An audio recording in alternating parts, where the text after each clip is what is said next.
Olá, tudo bem? Eu sou a Cristina Grêmio, jornalista aqui da Gazeta do Povo e queria comentar sobre um fato que causou um alvoroço na internet nos últimos dias. As pessoas ficaram muito indignadas porque o Papa aceitou receber a visita do ex-presidente Lula. Causou surpresa mesmo, não pela visita em si, mas pelo fato de um criminoso condenado pela justiça brasileira estar passeando pelo mundo. E do Papa, claro, espera-se uma bênção a quem segue os preceitos católicos e segue os mandamentos da Igreja, ou a quem erra, assume seus erros e vai se confessar, pedir perdão. Não parece que foi esse o caso. Depois da visita do ex-presidente Lula ao Vaticano, já teve artigo de todo tipo e aqueles comentários raivosos de praxe nas redes sociais, aquela guerra entre quem está de um lado ou de outro nessa história. E eu queria trazer aqui alguns argumentos para melhorar um pouco a reflexão sobre esse tema. Primeiro é preciso lembrar quem é Lula atualmente. Um ex-presidente da República, é verdade, esse título ninguém tira dele, ex-presidente, mas atualmente um criminoso condenado pela justiça, investigado por vários crimes, com várias provas contra ele que já convenceram um juiz de primeiro grau, aliás, 2 juízes de primeiro grau a dar as primeiras sentenças, e essas sentenças foram confirmadas por um colegiado de juízes em segunda instância. Ele é, portanto, um criminoso condenado pela justiça brasileira. É importante lembrar também que ele não está solto porque foi reconhecido como inocente. Ele disse, quando estava preso, que só sairia da prisão se a justiça reconhecesse que tinha condenado Luiz Inácio Lula da Silva de forma errada, se a justiça reconhecesse que tinha sido um erro a condenação, e aí sim ele sairia provando sua inocência. A justiça não reconheceu isso, mas ele também esqueceu a própria palavra e decidiu sair assim mesmo. Assim como também lá atrás, antes de ser preso, ele dizia que era o homem mais honesto do Brasil e que a justiça jamais o condenaria, e que se por acaso isso acontecesse, ia ser uma injustiça tão grande que só para marcar essa injustiça ele viria a pé até a sede da Polícia Federal aqui em Curitiba e se entregaria pessoalmente. Pois todo mundo sabe o que aconteceu, ele foi julgado, condenado, a ordem de prisão foi dada, ele se escondeu no Sindicato dos Metalúrgicos de São Bernardo do Campo, em São Paulo, a cidade onde ele mora, ficou por lá vários dias, fez comício, aquele teatro todo, até finalmente se entregar, não veio a pé, veio de jatinho para Curitiba.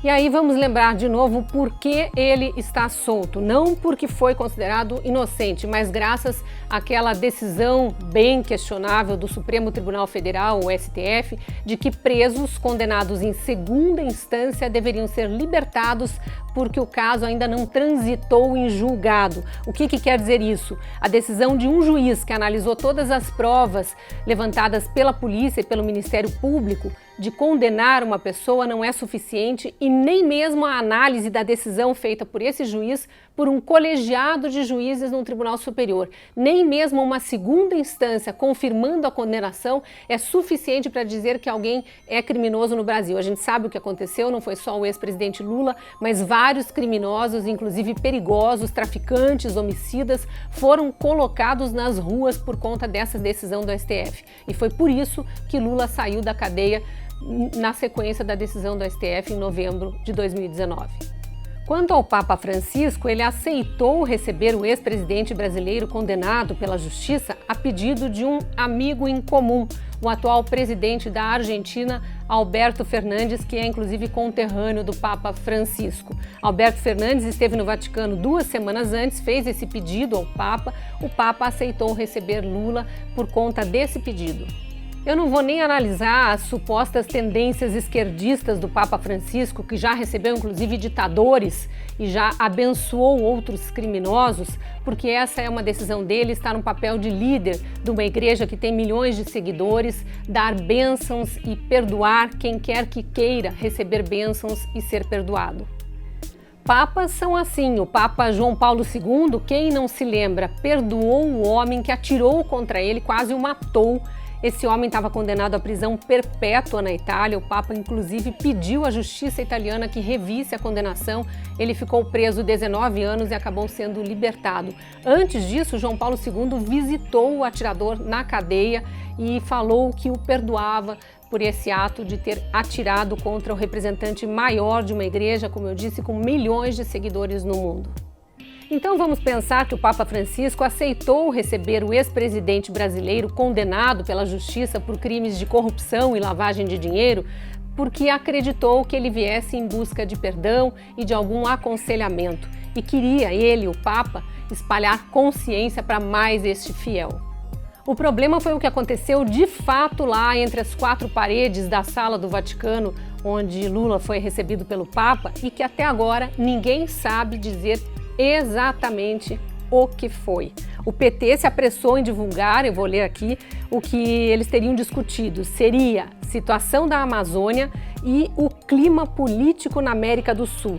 O Instituto Lula também tentou tirar vantagem política, disse lá no Twitter, histórico, Papa Francisco e Lula se encontram para discutir e pensar soluções para injustiças e desigualdades no mundo.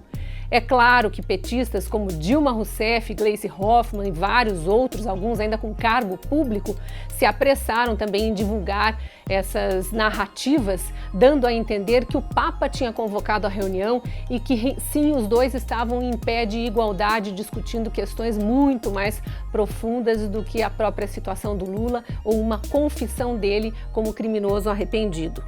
Depois correu nas redes sociais que o Papa teria recebido uma tal de uma bênção dos inocentes.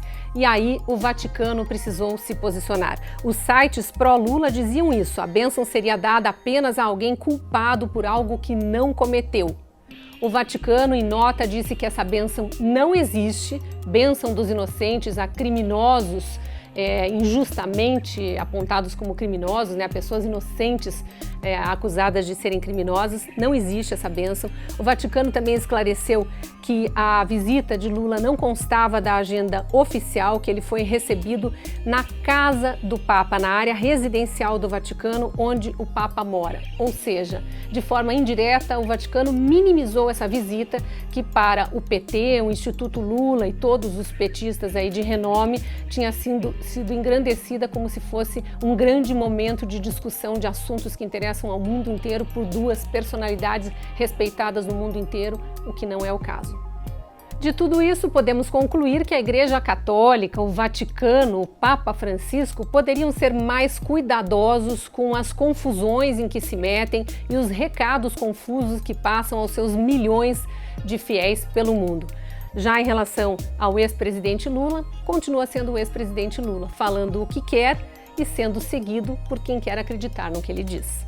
Se você gostou desse conteúdo, concordando ou não com ele, por favor, deixe o seu like, deixe o seu comentário, compartilhe para chegar a mais gente e continue acompanhando os conteúdos aqui da Gazeta do Povo. Nós estamos todas as quartas e sextas-feiras com vídeo novo no ar. Até lá!